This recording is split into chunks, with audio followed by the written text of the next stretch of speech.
Hello दोस्तों, एक बार फिर से आप सभी का बहुत-बहुत स्वागत है। तो मॉडल सीरीज के क्वेश्चन को हम लोग आगे बढ़ाएँगे और आज की वीडियो में हम लोग और भी इम्पोर्टेंट क्वेश्चन को सॉल्व करेंगे। ये जो इम्पोर्टेंट क्वेश्चन हम लोग सॉल्व कर रहे हैं आईआरटी, पॉलिटेक्निक दोनों के बच्चों के लिए इम्पोर्टेंट है, तो आप पूरी प्लेलिस्ट बनी हुई है, ऊपर से लेके नीचे तक पूरा देखते चलिए, ठीक है? लगभग हम लोग 500 से ज़्यादा क्वेश्चन लगाने वाले हैं। तो पूरी सीरीज चलेगी, आप इसको फॉलो करते रहिए और क्वेश्चन अच्छे-अच्छे देखते रहिए, ठीक है? हर एक चैप्टर के मिक्स अप क्वेश्चन होते हैं, मिसलेनियस क्वेश्चन होते हैं, जो आपको और अच्छे से तैयारी में मदद करते हैं, ठीक है? तो देखिए कुछ क्वेश्चन हमने यहाँ पे लिख दिया है और पहला क्वेश्चन हमारा क्या है वो हम यहाँ से उठाएँगे। 3 से 4 क्वेश्चन हम लोग लगाते हैं हर एक वीडियो में, छोटी-छोटी वीडियोज़ होती हैं, ताकि आपके लिए भी थोड़ा सहूलियत हो, आप अच्छे से इसमें काम कर पाएँ, है ना? देख पाएँ कहने का मतलब। चलिए, तो बिना देरी के हम लोग क्वेश्चन स्टार्ट करते हैं, जहाँ तक हम लोगों ने लगा दिया था। उसके अगले का क्वेश्चन है ये बुक, जहाँ से हम लोग क्वेश्चन लगा रहे हैं, अगर आपको लेनी है, तो आप ले सकते हैं। कैसे? हमसे बात कर सकते हैं। आप ऑफलाइन ले सकते हैं, ऑनलाइन आदित्य IRT एप्लीकेशन पर जा करके 99 रुपए में परचेस कर सकते हैं, ठीक है? चलिए, तो देखिए यहाँ पर क्वेश्चन क्या है? क्वेश्चन है कि एक वृत्त का केंद्र, एक वृत्त है, ठीक है? वृत्त देखिए अच्छा बन गया ना? ठीक है, ये चलिए, अच्छा बन गया, काफ़ी अच्छा है। तो एक वृत्त का केंद्र, ठीक है? एक वृत्त का केंद्र जो है, उसका निर्देशांक दिया गया है, क्या दिया गया है? -2, 1। अब देखिए लिखा है, ये तो हम डायग्राम में जल्दी से फिगर कर दे रहे हैं, लेकिन क्वेश्चन में लिखा रहता तो आपको समझना पड़ेगा उस प्रॉब्लम को। लिखा है कि एक वृत्त का केंद्र क्या है? -2, 1 है, ठीक है? उसका निर्देशांक। और यदि वृत्त पर कोई बिंदु, वृत्त पर कोई बिंदु, तो वृत्त क्या है भाई? ये है। तो इस पर मान लीजिए कोई बिंदु P, ठीक है? इस पर कोई बिंदु P, इसका निर्देशांक है 2, 4। क्या है? 2, 4, ठीक? स्थित हो तो वृत्त का क्षेत्रफल आपको बताना है। क्या बताना है? वृत्त का क्षेत्रफल, ठीक है? तो वृत्त का क्षेत्रफल हम कैसे निकालेंगे? ये ऑप्शन आपके पास में हम बता दे रहे हैं, क्या है? 25 पाई, 30 पाई और 41 पाई और 42 पाई, ठीक है? तो चलिए फटाफट करते हैं इसको। देखिए इसका कोई भी वृत्त का हमको क्षेत्रफल निकालने के लिए क्या चाहिए? फॉर्मूला क्या होता है? होता है पाई आर स्क्वायर। तो पाई तो हमें मिल जाएगा, आर स्क्वायर हमें चाहिए, यानी कि रेडियस चाहिए। तो इसकी रेडियस क्या होगी? ये होगी, या फिर हम कहें ये होगी। यानी कि अगर हम सरकमफ्रेंस से, ठीक है, इसकी परिधि से अगर हम इसके केंद्र को मिलाते हैं, उसके बीच की जो दूरी होती है, उसी को हम लोग क्या कहते हैं? उसका त्रिज्या कहते हैं। तो ये दूरी हम हमको अगर मिल जाए, जैसे हम दे दें कि चलिए ये दूरी 4 है आपकी, तो आप तुरंत निकाल पाएंगे, बच्चा निकालेगा। लेकिन क्वेश्चन कैसे बनाया गया? क्वेश्चन बनाया गया निर्देशांक ज्यामिति से, तो यही घुमाता फिराता है, ठीक है? तो चलिए कैसे निकालेंगे?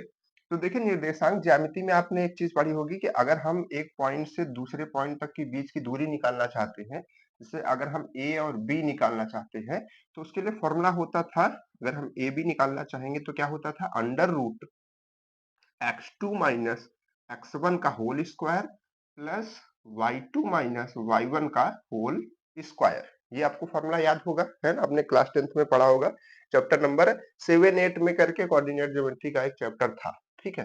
तो उसमें पढ़ा होगा। तो यहाँ पर जो ए बी है वो आपका ये वाला पार्ट है। अगर हम इसको ओ मान ले सेंटर को, तो हमको ओपी निकालना है। तो ओपी हमारे लिए क्या आएगा? x1। तो x1 हम इसको मान लेते हैं, x2 इसको मान लेते हैं। तो ये x1 हो गया, ये x2 हो गया।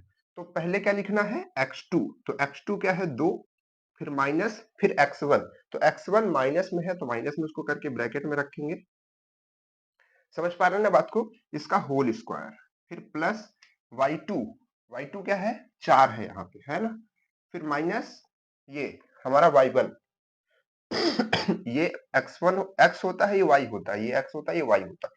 आप किसी को भी x1 और x2 मान सकते हैं, कोई दिक्कत नहीं है। यहाँ पर क्या रखेंगे? 1 रखेंगे। अच्छा, यहाँ पे 1 रखेंगे। देखिए अगर हम इसको 1 मानते हैं तो ये हमारा x1 हुआ, ये हमारा y1। अगर हम इसको 2 मान रहे हैं, मतलब दूसरा पॉइंट मान रहे हैं, तो ये हमारा x2 हुआ और y2 हुआ, ठीक है?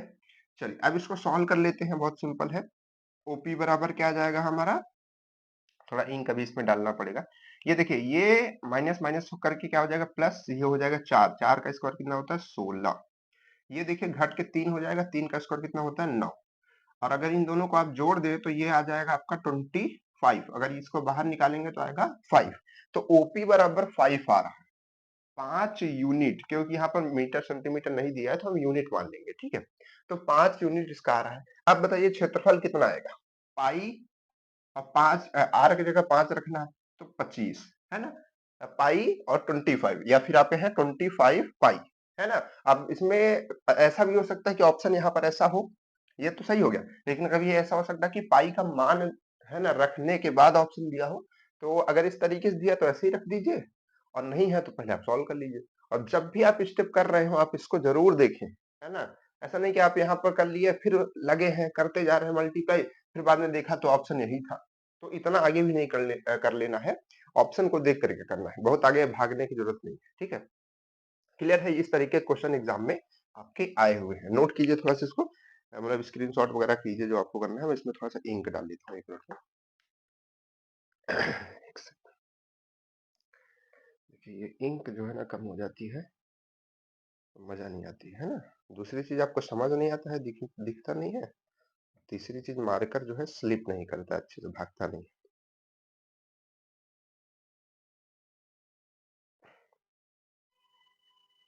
ठीक है, चलिए ये हो गया। अब हम लोग आगे बढ़ते हैं। अगला क्वेश्चन तब से सॉल्व कीजिए। देखिए 2 क्वेश्चन लिखा है, वही क्वेश्चन सॉल्व होंगे। हो पाएगा अगला क्वेश्चन, देखिए क्या लिखा है। ये वाला क्वेश्चन हटा दे इसको ना, इसका काम खत्म। ठीक है, चलिए अगला क्वेश्चन दिमाग लगाइए, क्या हो सकता है भाई सोल्यूशन उसका। ये क्वेश्चन लिखा है कि n संख्याएं, ठीक है, n संख्याएं हैं, एक है x1 x2 x3 ऐसे कर करके xn तक की संख्याएं के समुच्चय, समुच्चय मतलब उसका जो सेट है या फिर ये जो नंबर की सीरीज है आप कह सकते हैं, के विचलनों का योग, ध्यान समझिए, के विचलनों का योग 50 से 50 से, देखिए ये जो वर्ड लिखा हुआ है इसको आपको ध्यान समझना। 50 से मतलब कि जैसे कहते हैं ना कि तीसरे नंबर पे, चौथे नंबर, 50वें नंबर पे, तो वैसे 50 से, ठीक है, ज्ञात करने पर मतलब जब उसका हम विचलन ज्ञात करते हैं 50वें प्रेक्षण का, ठीक है, तो ज्ञात करने पर -10 आता है, ठीक है, 10 आया। और 46 से, जो 46 नंबर पे है, 46 से ज्ञात करने पर कितना आया 70 आता है, ठीक है।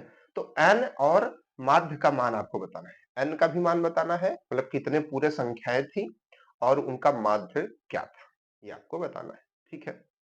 चलिए भाई, कैसे इसको हम लोग करेंगे सोल्यूशन, कैसे इसको करेंगे। तो देखिए जब हम विचलन निकालते हैं, आप लोगों ने फॉर्मूला पढ़ा होगा विचलन के लिए, उसके लिए फॉर्मूला पढ़ा होगा इस तरीके से, सिग्मा, कहाँ से स्टार्ट है भाई ये, ठीक है, sigma I is equal to 1, ठीक है, 1 से कहाँ तक n तक, है ना।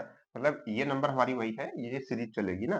तो हमको 50वें नंबर का निकालना है, तो हम क्या करते थे कि एक्स आई जहां से स्टार्ट है और माइनस जिसका निकालते हैं उसको हम घटा देते हैं इस तरीके से। तो ये क्या हो गया, 50 का विचलन इस तरीके से हम निकालते हैं।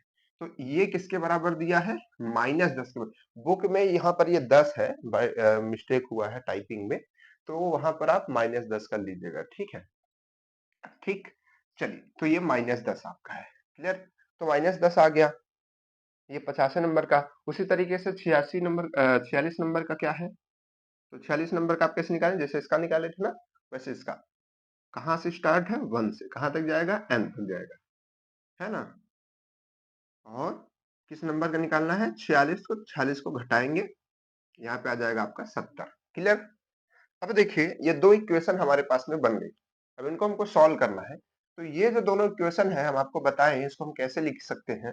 अच्छा इसको थोड़ा नीचे लिखते हैं ना, पहले एक एक इक्वेशन को, अब समझ गए ना दोनों इक्वेशन, पहले इसको समझिए आप ब्रेक कैसे करेंगे इसको। तो इसको ब्रेक करने के लिए इसको हम ऐसे लिख सकते हैं कि आई आई इज इक्वल टू 1, और यहाँ पर हम समझा रहे हैं आपको, इतना लंबा उसमें करना नहीं है, ठीक है। आई माइनस यही चीज फिर इसके लिए यहाँ पर n, और यहाँ पर क्या 50, माइनस यहाँ पर आपके बीच में रहे, ठीक है।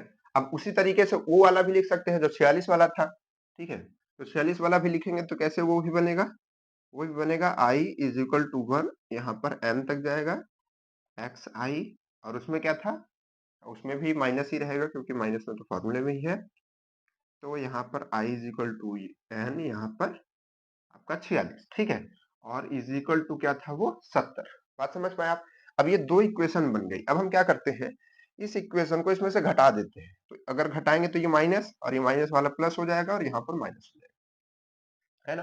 तो अब देखिए ये टर्म को हटाने के लिए हम ये काम कर रहे हैं, तो ये टर्म कट जाएगा सिंपल, एक प्लस में है एक माइनस में है, कट गया। अब बचा ये, देखिए ये चीज क्या है जो हम ये यूज करते हैं कि इज इक्वल टू 1 और n, और यहाँ पर हम 10 लिखते हैं या कुछ भी नंबर लिखते हैं। इसका मतलब क्या होता है पता है, इसका मतलब है कि 10 को, जैसे यहाँ से हम कुछ नंबर देंगे, जैसे मान लीजिए कि हमने 3 दिया, तो 10 को 3 बार जोड़ना है, इसका मतलब यही है। ये जो टोटल ये चीज लिखी है, इसका मतलब यही है कि 10 प्लस 10 प्लस 10, मतलब 1 से स्टार्ट करो 3 बार जोड़ो, इसका मतलब यही है। तो अगर हम ये चीज को देखें तो इसको हम क्या कह सकते हैं, 1 से स्टार्ट करो 50 बार जोड़ो, और किसी चीज को 50 बार जोड़ो, मतलब n बार जोड़ो, सॉरी यहाँ पर n नंबर है ना, तो n बार, तो n बार जोड़ो, तो किसी चीज को n बार जोड़ो या n से मल्टीप्लाई कर दो, बात वही हुई। तो इस चीज को, ये जो टर्म है हमारा, इसको हम ऐसा लिख सकते हैं ना, माइनस के साथ लिखेंगे, माइनस 50n लिख सकते हैं, बिल्कुल जैसे यहाँ पर अभी था। तो उसको हम 10 गुणित 3 लिख सकते थे, 30 होता, चाहे तीन बार जोड़ देते तब भी 30 होता, वही चीज। तो यहाँ पर क्या आएगा, ये इज इक्वल टू कितना था, माइनस माइनस 10, ठीक है। और यहाँ पर अगर ये इस चीज को हम देखें, ये वाला टर्म, तो ये भी क्या हो जाएगा, ये प्लस में रहेगा, और ये भी ऐसे हो जाएगा 46n, और इज इक्वल टू कितना हो जाएगा, -70, है ना। या फिर हम सिंपल कहें कि इसको अलग जोड़ना है, इसको अलग लिखना है, तो ऐसे करेंगे हम, मतलब क्योंकि ये दोनों एक साइड का है ना, तो प्लस 46n और इज इक्वल टू इधर का -10, और ये अच्छा ये भी माइनस में हो गया, सॉरी ये भी माइनस में लिखिए, चलिए 70, ठीक है। तो अब देखिए इनको सॉल्व आप करेंगे तो ये कितना आएगा भाई 4 आएगा, ठीक है, 4n और यहां से अगर इसको हम सॉल्व कर लें तो माइनस का 80 आएगा, कितना आएगा भाई, माइनस का 80, और ये भी तो माइनस का 4 ही आएगा, है ना, क्योंकि 50 बड़ा है, तो माइनस से माइनस निपट जाएगा, है ना। अब इधर का ही हटा दे रहे हैं हम।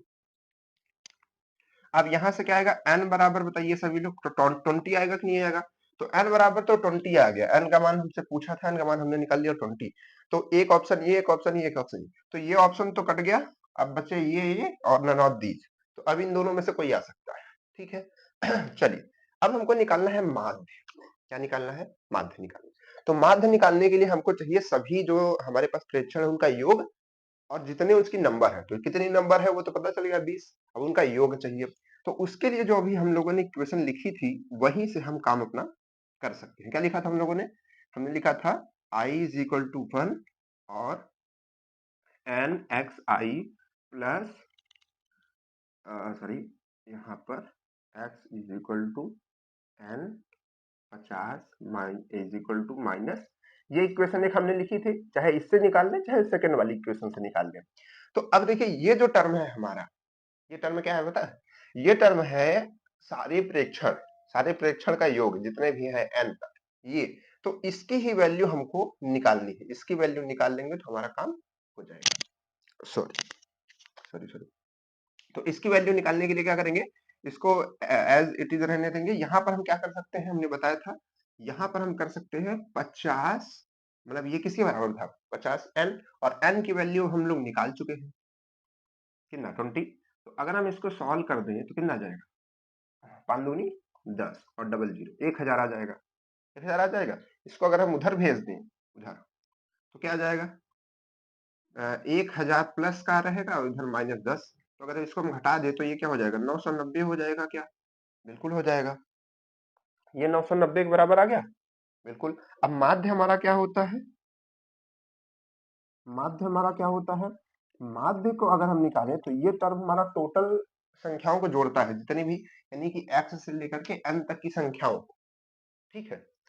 अब देखिए यहाँ पर ये चीज क्यों ऐसा करनी पड़ी, क्योंकि x हमको मालूम नहीं है ना, ये तो पता चला 20 है। अब यहाँ पर कितना है, x का मालूम नहीं है, तो इसलिए इतना मालूम है कि उनको जोड़ने पर 990 आएगा, क्योंकि ये टर्म हमको वही डिफाइन करता है। तो ये उनका योग है, ये उनका योग है टोटल, और टोटल योग और टोटल संख्या, संख्या क्या, n है ना, अभी तो माध्य निकलता है ऐसे ही। तो टोटल संख्या हमारे पास कितना है, 990 हमको मालूम है, और संख्या टोटल कितनी है, 20 संख्या। तो इसको हम कट कर सकते हैं, अगर इसको हम सॉल्व करें तो कितना आएगा, 4 दूनी 8, 4 आएगा, कितना बचेगा, 1 बचेगा, और 9 दूनी 18, 9 दूनी 18 और 9 5 दूनी 10, ठीक है।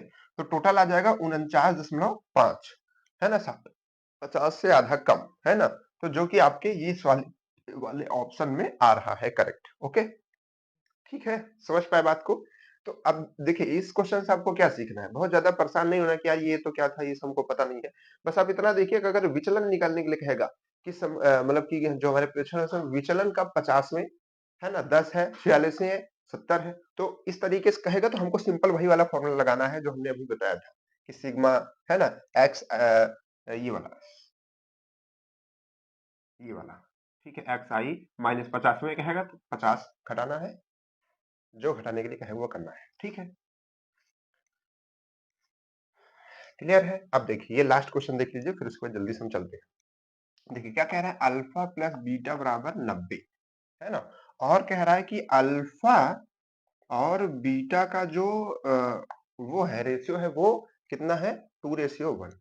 तो अगर हम निकालें तो ये 3 हो जाएगा टोटल, मतलब इनका योग, इनका योग है 3 हो जाएगा। तो अगर हम इसको देखें तो अल्फा हमारे पास में 60 आएगा और ये 30 आएगा, और इनका रेशियो देखें तो ये भी 2:1 के रेशियो में आएगा। तो रेशियो समझ में आया कैसे निकाला हमने, इतना रेशियो आएगा ना। चलिए ये जल्दी से आपको समझना पड़ेगा, है ना, यानी कि अल्फा बराबर सीधे 60 आ जाएगा और बीटा बराबर कितना आ जाएगा, 30 आ जाएगा। अब इतना तो निकाल दे यार, बहुत आसान है, कोई दिक्कत नहीं है। मतलब ऐसा निकालना है कि योग हो 90 और रेशियो हो इतना, तो योग कीजिए 90 आएगा, रेशियो कीजिए उतना ही आएगा, ठीक है। तो अब आपको निकालना क्या था, अब आपको निकालना था साइन अल्फा और रेशियो यानी कि अपॉन में साइन बीटा, यही यही चीज तो आपसे पूछी गई है। तो साइन अल्फा यानी कि साइन 60 और साइन बीटा यानी कि साइन 30। साइन 60 की वैल्यू होती है √3/2, साइन 30 की वैल्यू होती है 1/2, तो 2 से 2 कट जाएगा तो √3/1, ये इसका ऑप्शन आ जाएगा, ठीक है, इसमें लिखा नहीं है, यही इसका आंसर है, √3/1। क्लियर है। तो इस तरीके से ऐसे क्वेश्चन आपसे एग्जाम में पूछे जाते हैं, आप इसकी प्रैक्टिस कीजिए, हम लोग चलते रहेंगे, बहुत स्लो मोशन में हम लोग चलेंगे, लेकिन बहुत लंबा चलेंगे, ठीक है। ठीक है, तो चलिए फिर मिलते हैं आपसे नेक्स्ट क्लास में। अगर चैनल पर नया है तो उसको लाइक, सब्सक्राइब सब कुछ करके रखिए, ठीक है, क्योंकि आपको काम देता रहेगा, चाहे पॉलिटेक्निक के स्टूडेंट हो, चाहे आईआरटी की तैयारी कर रहे हो। ओके, चलिए मिलते हैं नेक्स्ट क्लास में, तब तक के लिए बाय बाय।